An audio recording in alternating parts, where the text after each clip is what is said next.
Hey, what's going on, guys? Back at it with another video. It's been a while, but check out what I got.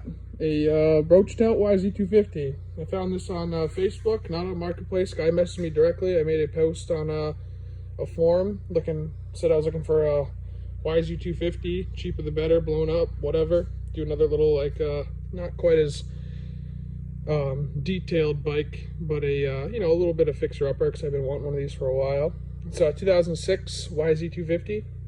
I picked it up for $2,000. Motor's not blown up. It allegedly it runs. It's been sitting for, guy said, around 6 years plus, and he hasn't started it. And you can kind of tell him, look how rusty the rotor and the wheels and everything are. He lives near the ocean.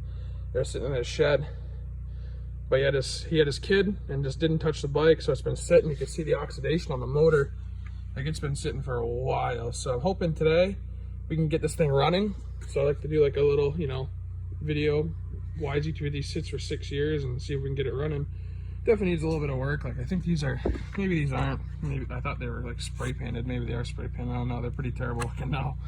But yeah, the bike's not in terrible shape. There's oxidation everywhere, but I think it'll come right off because it kind of rubs off the finger. But you can see like the triple trees, like how oxidized everything is. But gonna throw some time at it today and hopefully get this thing going. So stick around and we'll see if we can get going.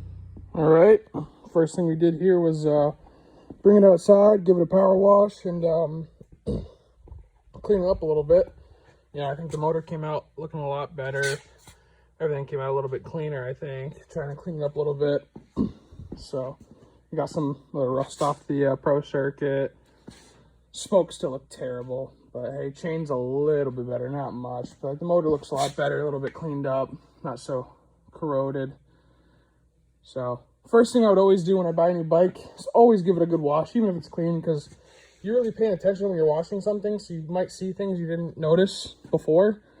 So like I hit the forks, they're a little bit better. I think what I have to have these do is send them out and get the tubes coated, because they're not completely pitted where they're like unusable or dangerous, but they have some oxidation on them. So maybe down the future very soon I'll send those out and get them cleaned up. But next thing we're gonna do is we're gonna tear into the carburetor, probably get the subframe off, seat off. Look at that air filter. Tear into the carburetor, always clean it, drain the tank, wash it out. Maybe while I have the carb off, shoot some, I'll pop the plug out, shoot some oil down there, because it's still, it turns over fine. There's no issues with it. It has great compression, but, it's been sitting so long, maybe get some oil down there before the initial startup so it has some lubrication. But we're making headway, and we'll check back in when we get that carb off and see what it looks like. All right, we're just finishing putting this thing back together. I pulled the carb off, cleaned it out. It was pretty gross inside, so I'm definitely glad I did that. Pulled the tank off, shook it out, cleaned it out, pulled the plug out, threw some fogging oil down the cylinder, kicked it over a couple times just to get some oil in there. And I got to make a run to the gas station, get some fresh gas to pour in this thing, and we'll be getting it ready for our first start. Curious to see how this thing starts. If it starts, cross our fingers, and we'll see how she sounds. So stick around and we'll have this thing running in the next clip you see. All right, well, it's the next day. I got caught up. I wasn't able to make a video, but it runs beautiful, runs mint.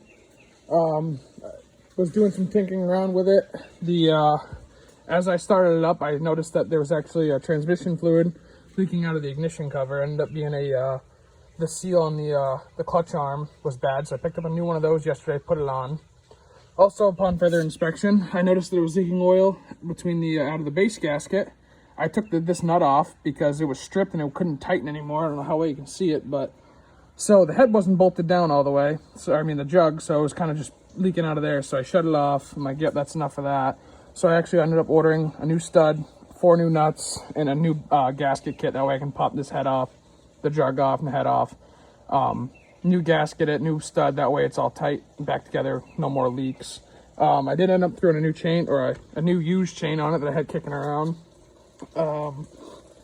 This morning I spent a little bit of time. The expansion chamber is a little rusty, so I used some wire wheel, some Scotch-Brite, and some polish, and got her looking, decent again. So that's cool. So yesterday I also threw bars on it, and as I was kicking it over, this happened. Snapped the kick shaft clean in half. So it's already turning into a bigger project than I wanted it to be, but is what it is. I ordered a new one last night. Gonna pop that case, you know, the outer clutch cover off and get that new kick shaft in there. Possibly thinking while I have this stuff off, I might try Cerakoting an engine case or something. I don't know. Kind of just a, you know, it's gonna be a beater bike to tinker around with. Maybe, you know, in a year or this winter or something, maybe I'll strip it down and kind of go through a little bit and clean it up. I also cleaned up the silencer because, you know, there was an old, the Pro Circuit sticker was coming off of it and it looked kind of beat up. So just spent 20 minutes or so just cleaning it up so it looked, you know, decent. It looks pretty good. But yeah, just throwing a couple parts, whatever I have laying around at it. I put all new hardware because the other old hardware was looking kind of rough. So I had some bolt kits laying around from the CR build, which, by the way, I'm waiting on one last part. I didn't forget about it yet, but it's on back order and it's driving me nuts. So I didn't want to make a video until the bike was completely finished. But it is almost done. I haven't forgot about it. I will be doing a final video and walk around of it. But for now, we got this little gem to work on with its spray painted fork guards and everything in between. But yeah, stick around. Might do a couple more videos. Maybe I'll do a video of me popping the jug off that thing and possibly replacing the kickstart shaft. But I peeled the graphics off of it and it's looking proper. So getting there. Thanks for watching. Please comment, like, and subscribe.